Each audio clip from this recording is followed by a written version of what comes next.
খাচ্ছিল, যা সবার অনেক ভালো লাগতো। হাতি নিজেও তার দাঁত খুব পছন্দ করত। পানি দিয়ে প্রতিদিন সেগুলো পরিষ্কার করতো, সেগুলো চকচক করতো। যেই তার দাঁত দেখতো সেই অনেক প্রশংসা করতো।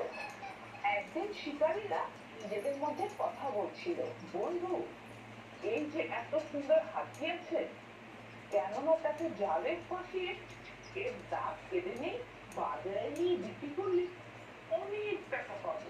হ্যাঁ বন্ধু, তুমি ঠিক বলেছ, চলো জাল বিছিয়ে হাতিকে ধরে ফেলি। দুই শিকারীর কথা বলার সময় হাতির বন্ধু খরগোশ এবং শেয়াল তা শুনে ফেললো। শেয়াল খরগোশকে বলল, আরে শুনলে তো খরগোশ, আমাদের কিছু করতে হবে, আমাদের বন্ধু হাতির প্রাণ বাঁচাতে হবে।